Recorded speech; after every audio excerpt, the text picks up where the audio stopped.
I'm making this post to warn you. Or to educate you. I haven't decided yet. But you need to understand something. I don't know what I saw, but I do know that I never want to see it again. And I'm warning you, don't go out looking for it. Please. I live and attend college in a small mountain town in Colorado, but often go home to see family as most of them live in Texas, and I'm rather attached to visiting my cat. Now, in order to get home I have to make most of my drive through New Mexico, specifically through Santa Fe and about 160 miles through the charmingly bare New Mexico desert, which if you aren't familiar with it, don't try to get acquainted with it. Or if you're planning to head out there, I hope this story will change your mind. On this particular drive I had 3 other people with me, my younger sister Andrea and 2 friends from school, Jess and Kate. It was our spring break, and instead of buying stupidly priced plane tickets we decided to pile into my little Mercury Mariner and book it back to Texas. Unfortunately, we left the valley a little later than intended due to someone forgetting their wallet, so by the time we hit the stretch of desert it was close to 1 a.m. It had been raining since before we headed through Santa Fe, not super heavy but heavy enough. It was 65 degrees. I remember that quite clearly because I'd been in negatives for quite a while due to where I go to school, so I was pleased to see something over 5 degrees. For this next part of the story, I need you to understand something. I hadn't been driving that long. I was awake, I did not hallucinate this, and I damn sure wasn't the only one who saw it. Please believe me. We passed a white Prius. As he was driving away I looked in my rear view and saw something crossing the road, caught in the red glow of the taillights. It was walking with a horrible limp and dragging itself across the road on 2 legs. The motions were unnatural, jerky even.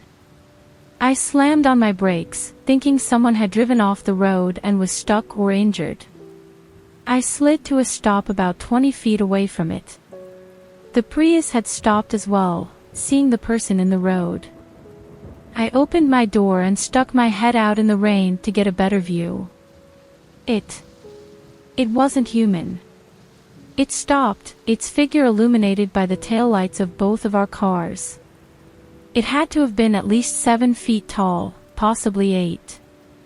The skin was stretched like a too small shirt, cracking, hanging off its frame in long, bloody ribbons. The jaw was almost totally unhinged from its face, the cheekbones gaunt and disgusting, the skin on the scalp was thin and spots of bloody white stuck out. And the smell. Jesus, I'd never smelled anything like it.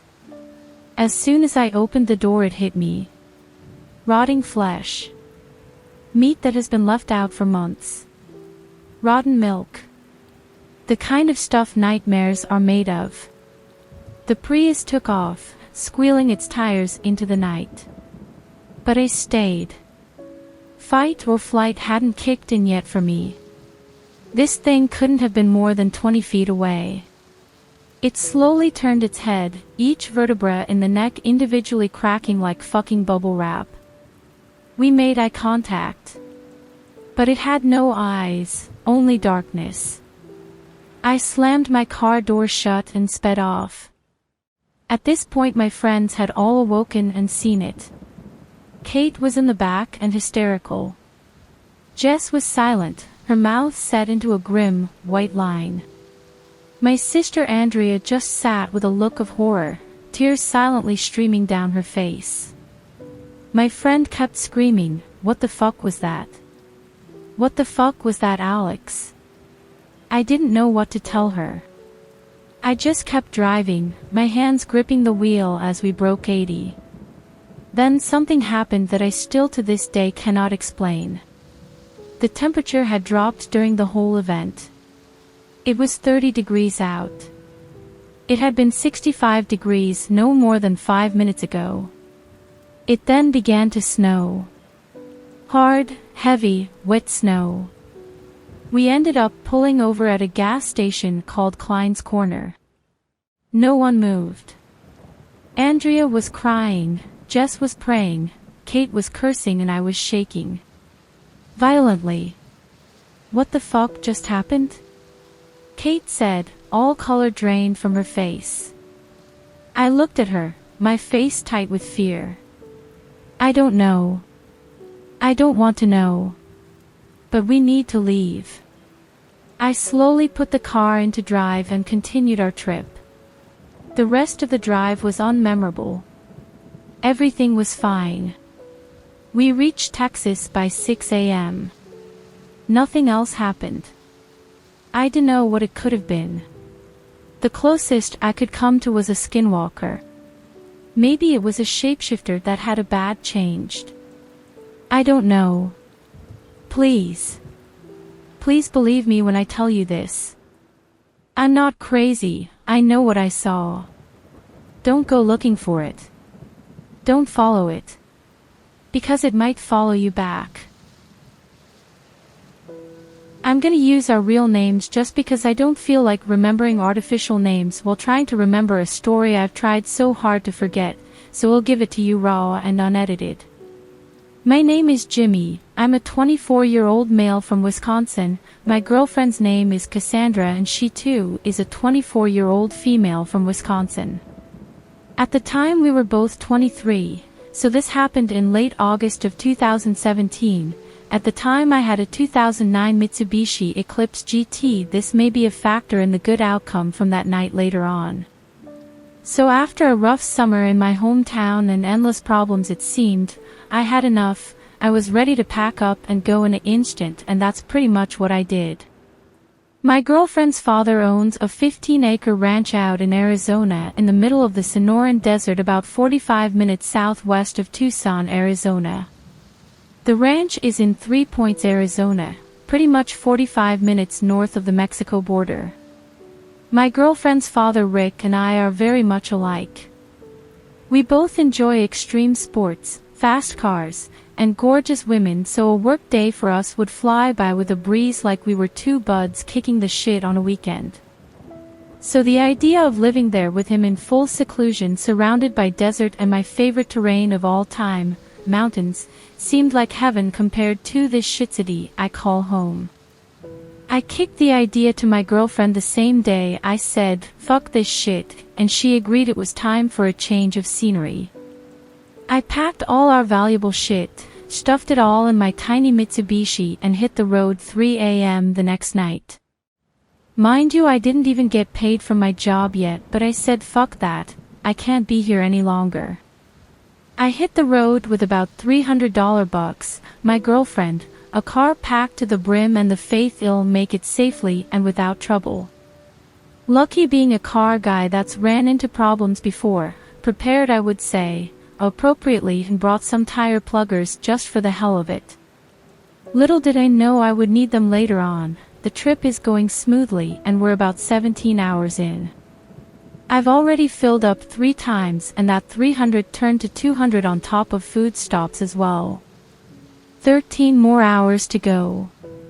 I can't necessarily say what happened, but I was halfway through Texas, running low on money.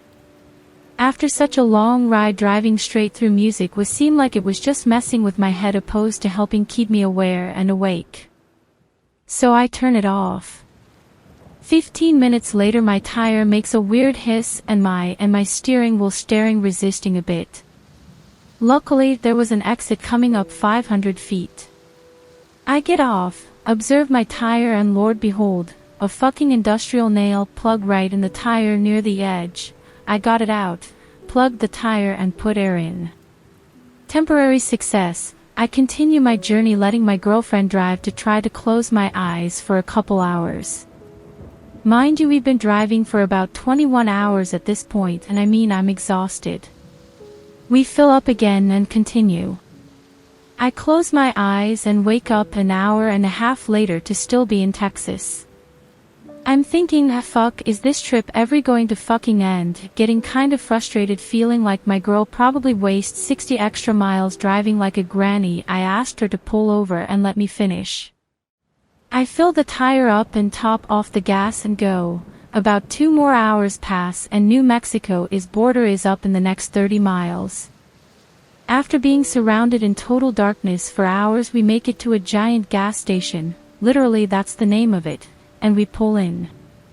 I have half a tank of gas, $15, and I'm tired as fuck.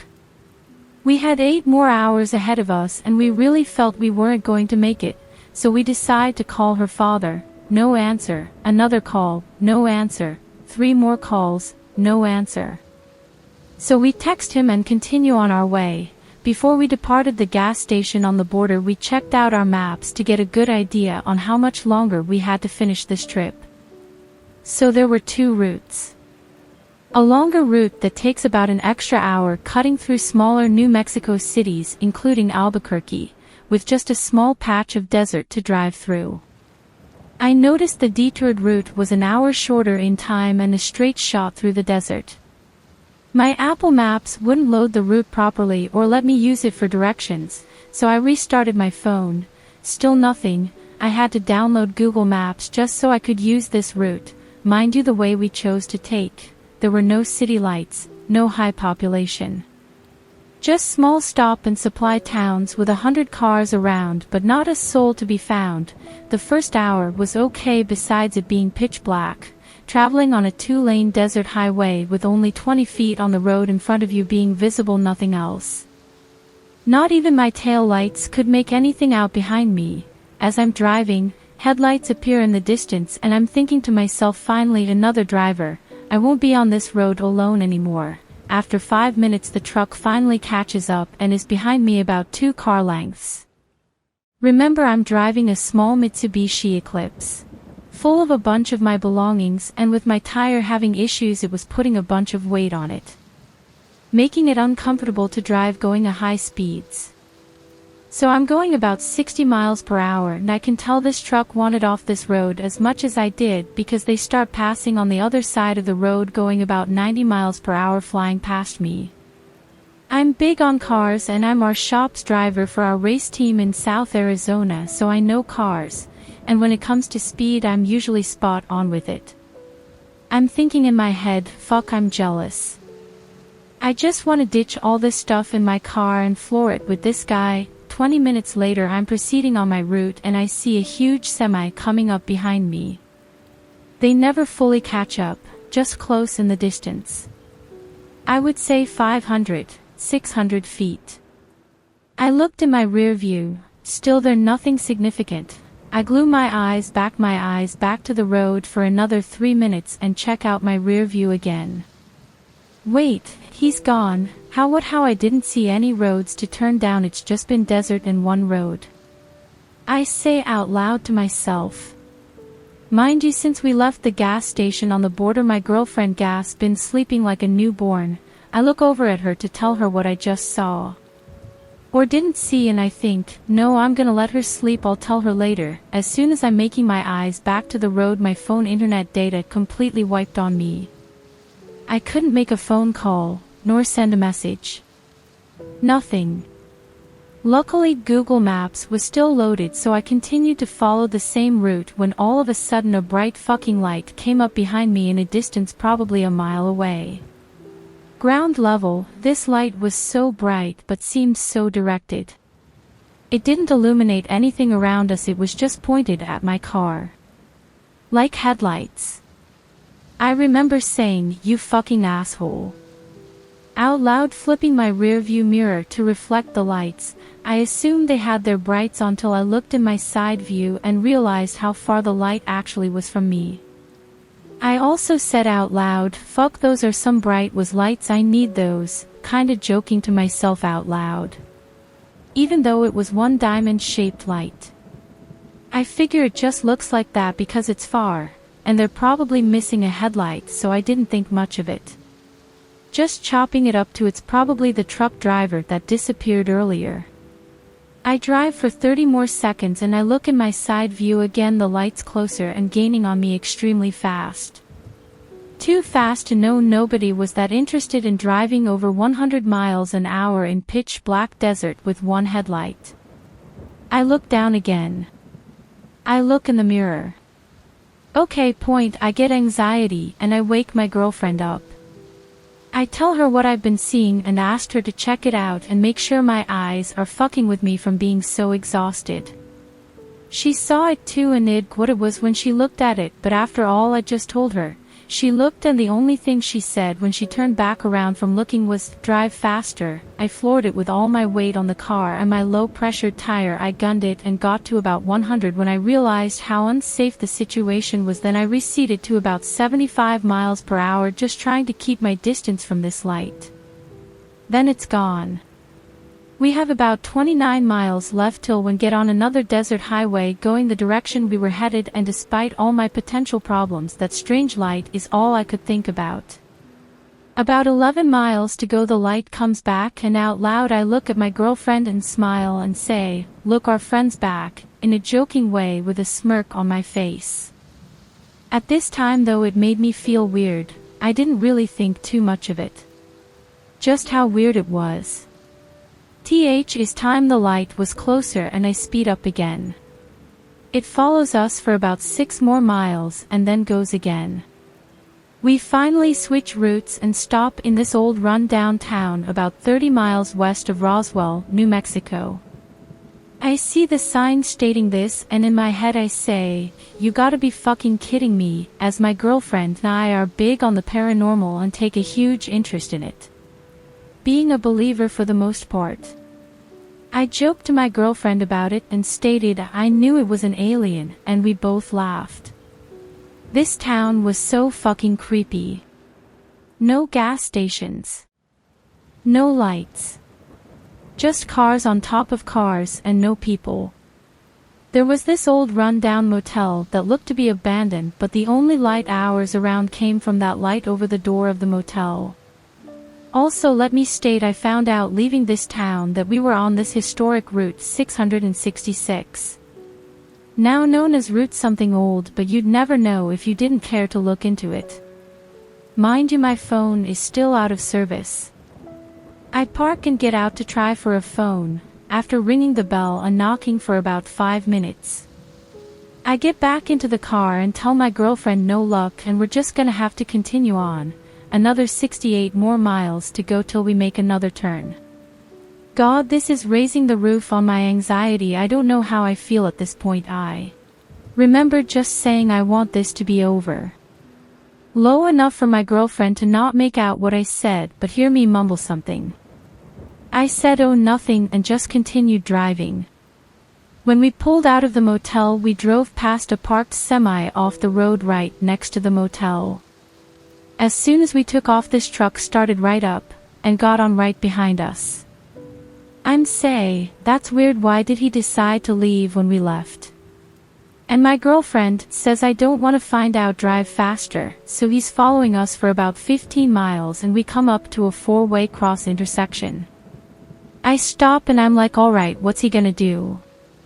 I pull over to the side of the road and he goes past about his business. Instant relief I felt, I'm not gonna lie.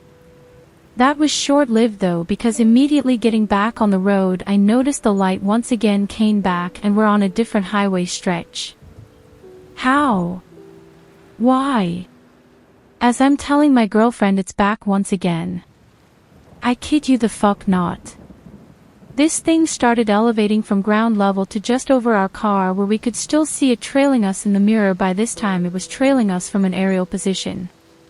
I fucking freaked. I released my expressed fear and fucking floored it.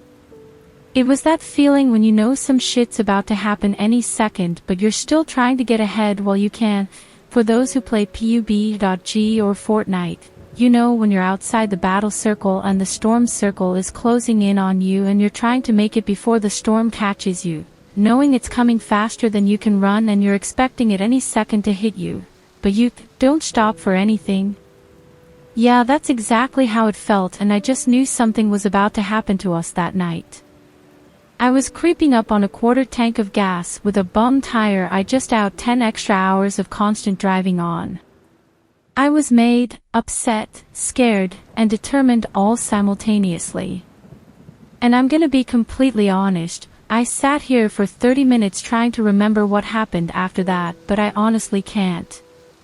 I really can't, and it's giving me a really sick and nauseous feeling.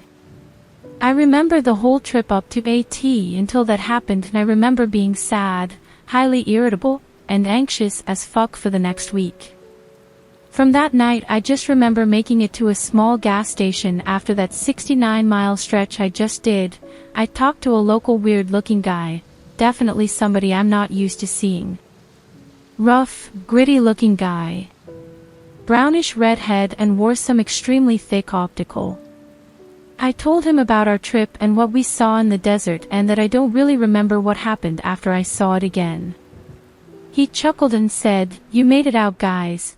They didn't keep you for long." I looked at my girlfriend and we made awkward nervous chuckles. You can tell we just did it to not be rude by laughing at what seemed like a dark humor joke.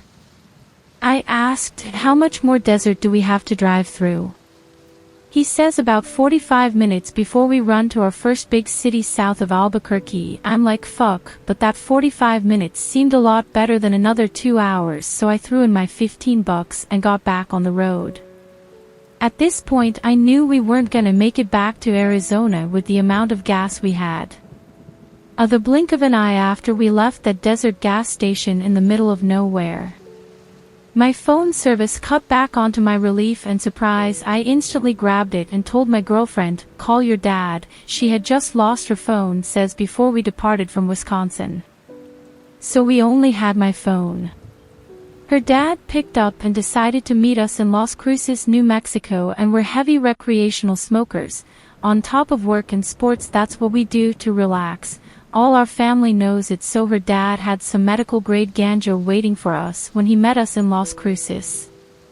Telling him about our experience, he laughed about it and said, "You sure you guys didn't smoke before that happened?" We both laughed and said he'll know we didn't, but he didn't really take the whole thing serious. After rolling up a nice joint and taking a few deep, satisfying hits from it, we were back on the road again and a few hours from our destination when I started to really think, what the fuck happened? How did we lose a whole hour and a half of time? As much as I believe in the paranormal, I still am not convinced in the whole alien abduction thing, but that crossed my mind, and for the next week I got all these unusual random emotions, and my girlfriend and I had weird marks on our chest, wrist, ankles, and neck. Both of us. It was definitely nerve-wracking, and smoking a little bit helped me uncover little details following that. And nothing added up. I don't know what happened that night, and I know some of guys might think that wasn't scary or I want to know what happened. Well, if this was a made-up writing I would have made it much more intense and crazy, but this is very true and I want answers as much as some others might. If you guys, and I mean anybody, has traveled in that area or that stretch of freeway in the middle of the night and have experienced anything similar, please, I want to hear it. I can't be the only one with this experience. I should have just listened to my phone and definitely my instincts and took the original route, though we're good now. For some reason the experience still produces fresh fear and anxiety. It's driving me nuts. Hey everyone, my name is Cody and I just graduated from a high school in New Mexico. My best friend JR and I are about to start college at the same place, but we start pretty late. All of our other friends have left, so the two of us have done nothing but get into trouble the last month or so. It is not our fault that there is literally nothing to do in our tiny piece of shit town. You can only fuck with cows and eat northern neighbor brownies, so it gets old quickly. Last night JR and I were hanging out. Midnight rolled around and we were bored as bricks. We were both browsing Reddit and JR came across r/urbex. We had been breaking into abandoned places for years, but he was psyched there was a name for it that sounded way less illegal. He jumped up off the couch. "We ain't doing shit, man. Let's go find someplace to explore." JR, it's literally past midnight, I don't want to do anything but sleep. He slapped me in the chest and yelled "Vamonos" over his shoulder as he grabbed the keys out of the bowl near the sink. He tossed the keys to the white 2007 Toyota Tacoma at me and we set out on the dirt roads looking for a place. I had a huge backlog of places I wanted to see from all the time I spent running through the hills with the cross-country team, so I knew exactly where I wanted to go. I had seen this large metallic building hundreds of times, but never up close. I took the main road named after some settler of the West for 10 minutes before throwing a right onto a residential dirt road. I heard JR yell, "A la verga," as he was smashed into the passenger window. Where are we going? Remember the metal buildings we'd always see running the fire line? Oh yeah. Okay. JR always tries to be so macho, but I knew he was excited. One of the best parts about being on that team with him was seeing the freshmen who joined the team each year. We got to watch them gawk at those metal buildings and told them the same stories we were told when we joined. We drove until the residential road turned, well, not residential. We got to the end of the graded part and the road turned into some deep ruts. We drove on bouncing back and forth while JR was bumping some G-Eazy. The road was severely overgrown, but it looked like someone had been up there as recently as last night. The soft ground had some pretty distinct marks even in the middle of the night. We parked about half a mile away and walked over a cattle guard flanked with signs that read, "Do not enter," and "Government Research Facility." I knew something was wrong when I saw that a light was illuminating one of the front doors. I had run by this place literally hundreds of times and have never seen even the most remote sign of life. JR and I exchanged puzzled glances as we stepped forward. I felt a weed brush my leg. I looked down and the dim moonlight revealed the disturbed ground. Someone had cleared the place of weeds, and recently too. We finally got to the fence. It was chain link but tipped with razor wire. The razor wire was new, but the fence itself was old and rusted. We walked the perimeter until we found an old acequia that left a gap big enough to squeeze under. We jumped out of the ditch and took a couple more steps until we were out of the acequia and had moved away from the pinyon trees that circled the building near the fence. We looked again at the single bare bulb that gave off the soft light. JR waved to grab my attention. He whispered, "Looks like someone is there." "Where's his car at, though? Let's check around the back." We moved slowly through the sagebrush to the side of the building. In the glow of a couple yellow lights, I saw two trucks covered in mud. The first looked like a relatively new F-350 while the second was a Tacoma like what we drove. We were circling toward the beds of the truck when the back door creaked open. We dropped to the ground and peered through the gaps in the chamisa. A man dressed in white stepped out and sparked a cigarette. We laid silently in the dust as he smoked that bitch to the filter. After what seemed like a century he dropped it and gave it one stomp with his heel. The door creaked back closed behind him. JR jumped up and sprinted to the door in an attempt to catch it before it latched.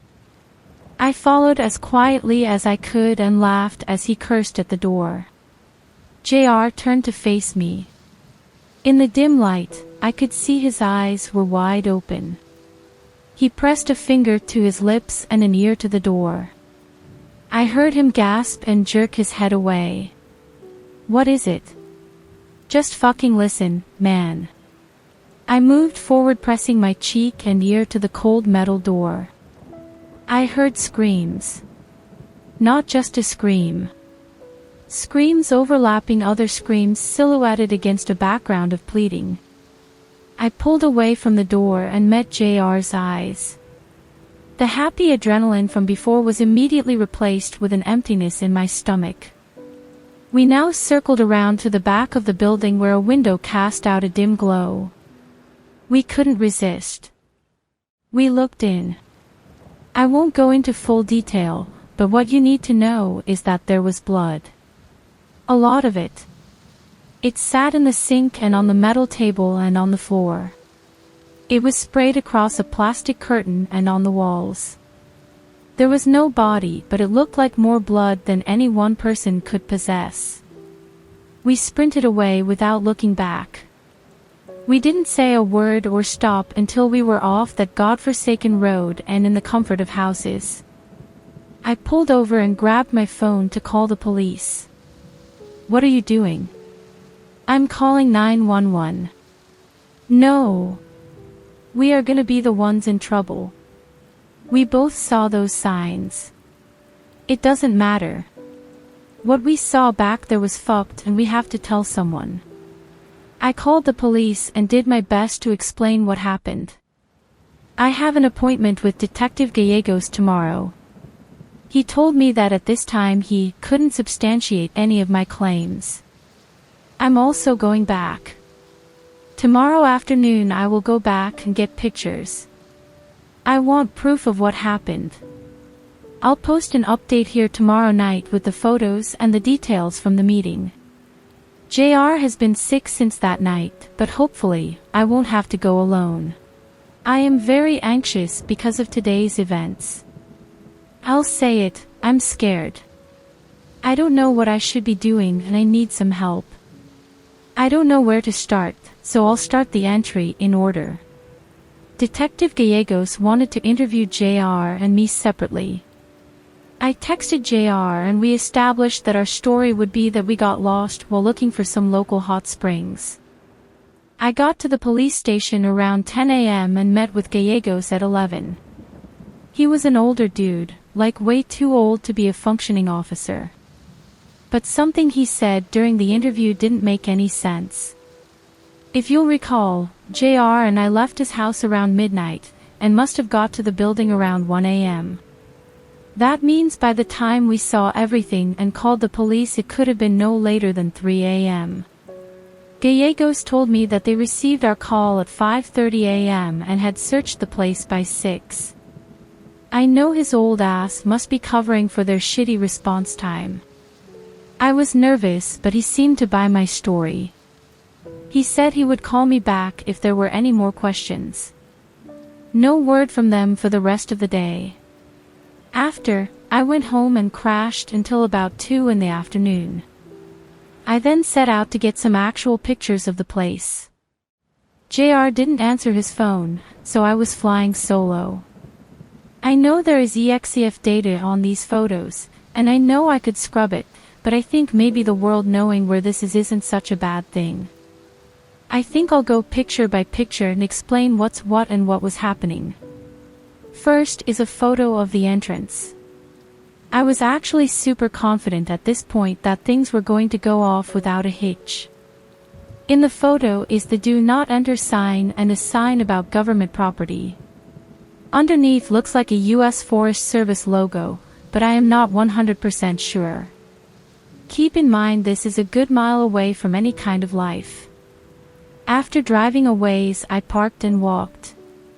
This is the first glimpse of the area. There are 2 RVs inside the fence that I hadn't noticed before. They looked a little beat to shit, but all the walls were intact. I checked for any signs of life and then got closer. Here's a better picture. JR and I got in basically directly across from where I took this photo. In this pic you can see the door he stepped out of. I blew it up a little. I circled around to where JR and I got in and noticed something really weird. There was this thing outside the fence but near a gate that looked like a silo. When I got closer, oh my god, it smelled so fucking bad. I took pictures and got the fuck away. Here is the other picture. It says it was inspected, but there was a giant hole in the top, so I highly doubt it. I yanked the life out of that handle, but it would not move even though I didn't see any locks on the outside.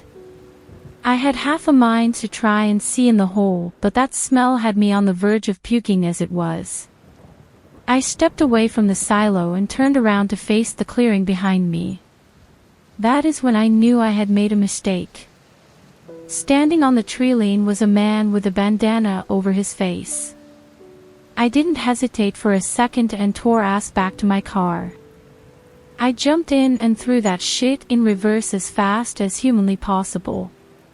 I don't know where his car was, but I saw him in my rear view following me. I took a shitty picture. It never got closer than that, but I think it was a green or purple van. I don't think he could have seen my license plate or anything. To be safe, though, I didn't go home. Instead, I went to the gym and worked out for a few hours. I thought I had gotten away fine. At my house, I have one of those chompy wooden clip things attached to the door so people can leave like mail and shit. I was unlocking the door and looked up to see this hanging from the door. I'm starting to think I have fucked up. JR won't answer any of my calls or texts, and I know that Mouse didn't end up on my door on accident. I'm leaving at the end of this week and I am just trying to see it through till then. I'm scared.